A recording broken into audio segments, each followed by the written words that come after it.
Every time I try to leave, something keeps pulling me back, telling me I need you. Every time I try to call, something keeps calling me back. Every time I try to leave, something keeps pulling me back, telling me I need you.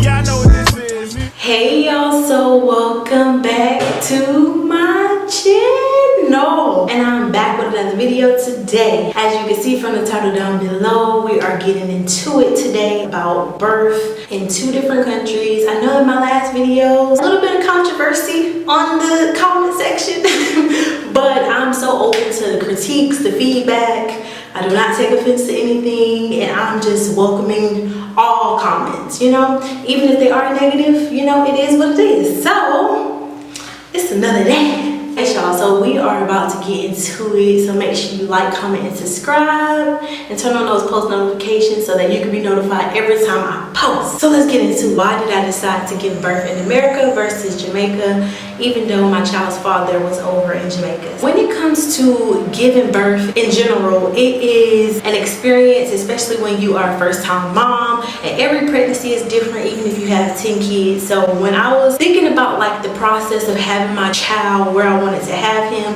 my initial thought was Jamaica. When I got pregnant, I did not tell anybody for a long time. It was between me and my child's father for a while. So we came up with this whole game plan. We were like, look, we are going to have our baby in Jamaica. Our baby is going to have Jamaican citizenship. We are going to do this together. We're going to be by each other's side. No one is getting in the middle of this. So that was the agreement that we had when we first found out about our bundle of joy. I wanted to do an at-home birth. So my whole birthing plan got twisted upside down because initially I wanted to have the baby in Jamaica at home in our bathtub.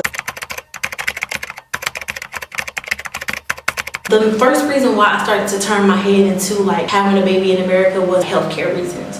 I am accustomed to the healthcare system in America. That's the healthcare system I've been in my whole life, and I had to understand that, hey, I may want this, but at the end of the day, I'm used to this. I'm accustomed to being in America with the healthcare system, and I've already been in the system. The OBGYN that I was seeing, I had been seeing since, you know, I started seeing the OBGYN as a teenager. So why not continue to move forward with your same doctors, your same, you know, the same situation, the same routine? So that started to like play in the back of my head, like, hey, I need to just stick to the American healthcare system. So I was like, okay, you know what? Because of that, I started to just kind of do more research. I started to find hospitals that fit my birthing plan, and I started to look into home birth and going to see midwives and all type of stuff. That is making me consider going back home and having my baby. So I would say healthcare reasons and me just being accustomed to healthcare in America was the reason, like, I really was like, okay, let me just stay here.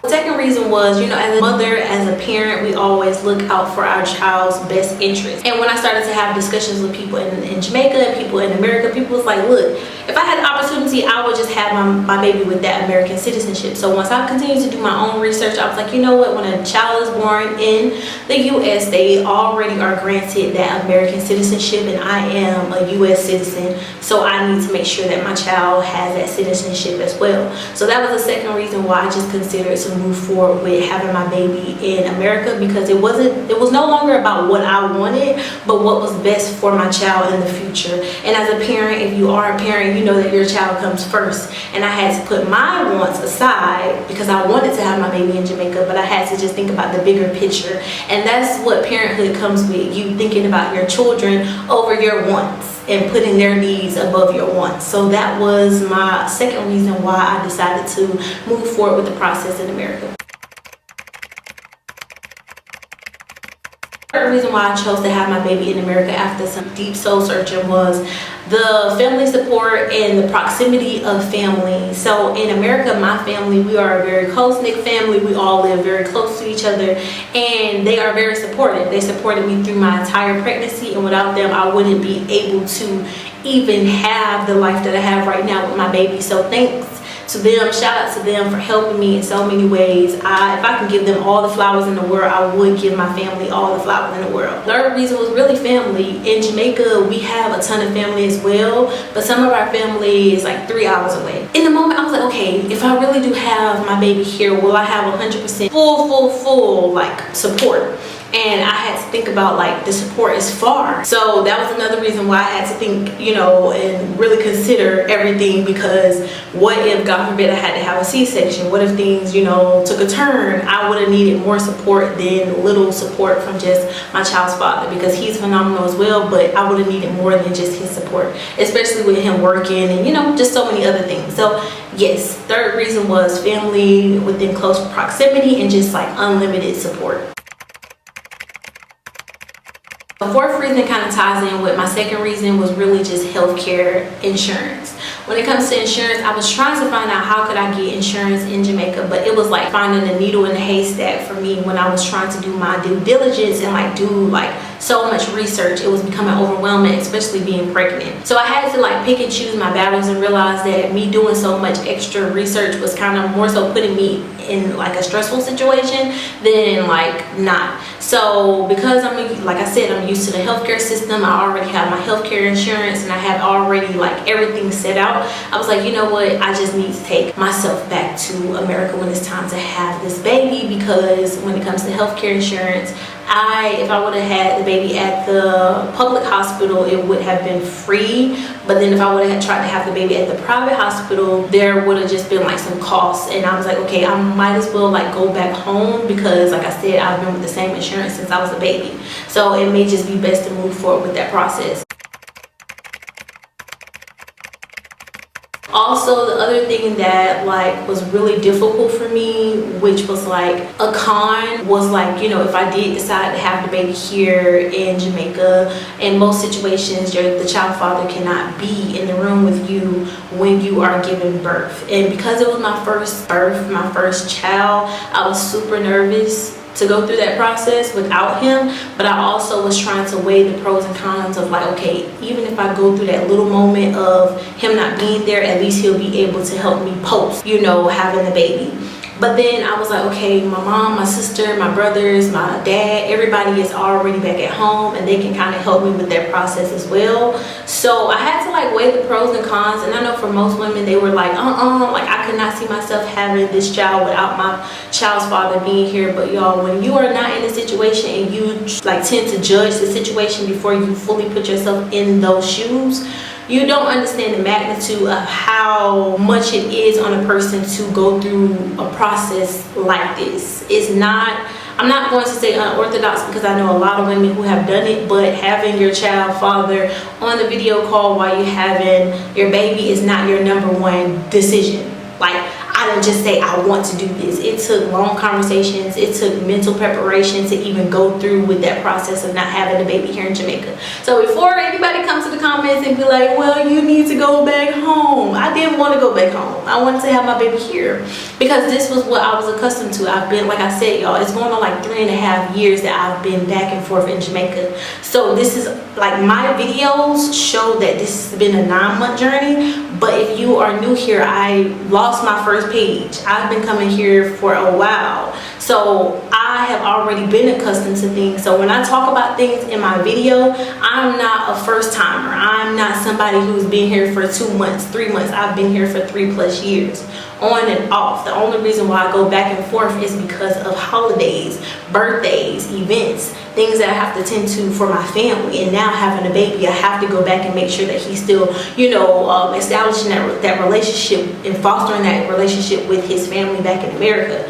But outside of that, like, this was home for me for a while, and it was hard for me to just walk away and say, hey, I'm going to have my baby in America. So it was not easy. It wasn't an easy decision. It's not easy for people that you may see on social media that's going through it. It's not easy. It's really tedious. And you can sit up here and say, oh, well, you put yourself in this situation. Yeah, sometimes we all put ourselves in situations. But when it comes down to you actually being in those shoes, it's not as easy as you think. All of it was just a total, like, process, and it was super hard to adjust to, but we made it happen. Like I said, my child's father is very present, very on top of things, and very involved. and I never really felt like I went without anything throughout my pregnancy, which was heaven sent, you know, from him or from my family. So I'm very thankful for that.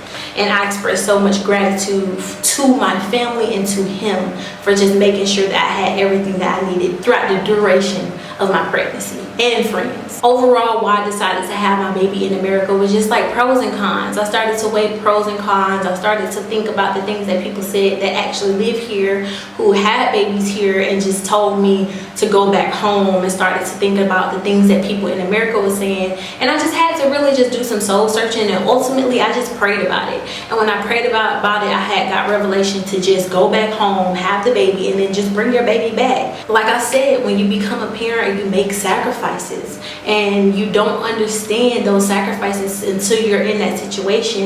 And yes, I may have had the opportunity to have my baby over in America, and whatever people may say about that, but we did miss a big part of my partner being there. So I solo parented for a while, you know, so that was a journey in itself. So yes, you can say, oh my God, this person is lucky to be able to have their child in America, but everything that glitters is not gold. And I made this series to let people know that stop looking outside of your house and looking at the next house thinking that everything is all right. You don't know what goes on in someone's home. So I try to make videos like this to show everybody that you do not need to want someone's life, because you don't know what it comes with. You don't know the sacrifices that are being made. You don't understand the effort that's put forth mentally to keep yourself sane or keep that person together. So yes, overall the decision was very, very hard. It was very tedious, and it was very time consuming for me to actually process what I wanted for myself and ultimately for my baby. And I'm so happy with the decision that I made. Once again, I felt like I did not miss out on anything. My child father was there in spirit and on the phone the whole time. So yes, I know I'm sharing a lot of my story, a lot of my life with you all, and I'm so grateful for the comments. I'm so grateful for just the support, and I'm very thankful, and I will continue to keep this series going. So let me know. Don't forget, comment down below what you all would like to see in my next upcoming episodes. Remember, this is episode 4, and yeah, y'all, we about to keep this thing going. I will do a Q&A, so if you follow me on Instagram at @ishine_bright, I will be doing a little poll or a little like question thing, and you can ask me some questions, and then I'll do a Q&A. But thank you all so much for tuning into my channel. Make sure you like, comment, and subscribe, and turn on those post notifications so you can be notified every time I post. Love y'all. Peace. Mwah.